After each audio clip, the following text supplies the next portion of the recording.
നമ്മുടെ കലോത്സവത്തിലെ theme song ഒരുക്കിയ മിടുക്കന്മാരെ നമുക്കൊന്ന് പരിചയപ്പെടാം. ഈ കലോത്സവത്തിന്റെ തീം സോങ് ഒരുക്കിയിരിക്കുന്ന Palakkad Kanjirappuzha Pottassery government higher secondary സ്കൂളിലെ 10 വിദ്യാർത്ഥികൾ ചേർന്നാണ് ഈ തീം സോങ് ഉണ്ടാക്കിയിരിക്കുന്നത്. നമുക്ക് അവരെ ഒന്ന് പരിചയപ്പെടാം. സംസ്ഥാന സ്കൂൾ കലോത്സവത്തിന് തൃശ്ശൂരിൽ തിരി തെളിയുമ്പോൾ അഭിമാനം കൊണ്ട് തല ഉയർത്തിപ്പിടിച്ചിരിക്കുന്ന കുറച്ച് ആൾക്കാരുണ്ട് പാലക്കാട് പൊറ്റശ്ശേരിയിൽ. ആരാന്നല്ലേ? സംസ്ഥാന സ്കൂൾ കലോത്സവത്തിന്റെ തീം സോങ് വരികൾ എഴുതി കമ്പോസ് ചെയ്ത് പാടിയ കുറച്ച് വിദ്യാർത്ഥികളാണ്. ഇതാണ് ടീംസ്. ആദ്യം നമുക്ക് ഇതിന് വരികൾ എഴുതിയ ആളെ പരിചയപ്പെടാം. എന്താ പേര്? പ്രഫുൽ. നല്ല എക്സ്പീരിയൻസ് ആണ്. 2 ദിവസത്തോളം എടുത്തിട്ടാണ് എഴുതിയത്. മൊത്തത്തിൽ ചെയ്യാനായിട്ട് ഒരാഴ്ചയോളം എടുത്തു. ഇത് കമ്പോസ് ചെയ്ത ഒരാൾ ഇവിടെ ഇരിപ്പുണ്ട്. എങ്ങനെ ഉണ്ടായിരുന്നു?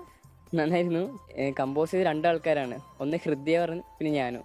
മലയാളത്തിൻ കളശിഞ്ചിതമേളം കലയുടെ മേളം വരവായി പാടാം പാടാം തിരി തെളിയിക്കാം 64-ാം തിരി തെളിയിക്കാം കേരള സ്കൂൾ കലോത്സവം. പൊതുവിദ്യാഭ്യാസ വകുപ്പ് സംസ്ഥാന തലത്തിൽ സ്കൂൾ വിദ്യാർത്ഥികൾക്കായി നടത്തിയ മത്സരത്തിൽ നിന്നാണ് പൊറ്റശ്ശേരി സ്കൂളിലെ വിദ്യാർത്ഥികളുടെ ഈ പാട്ട് പ്രമേയഗാനമായി തെരഞ്ഞെടുത്തത്. കേരളത്തിന്റെ ഭൂപ്രകൃതിയെയും കലാരൂപങ്ങളെയും മാതൃഭാഷയെയും എല്ലാം വർണ്ണിച്ചുള്ളതാണ് തീം സോങ്. സ്കൂളിൽ തന്നെയായിരുന്നു ഇവരുടെ പാട്ടൊരുക്കൽ.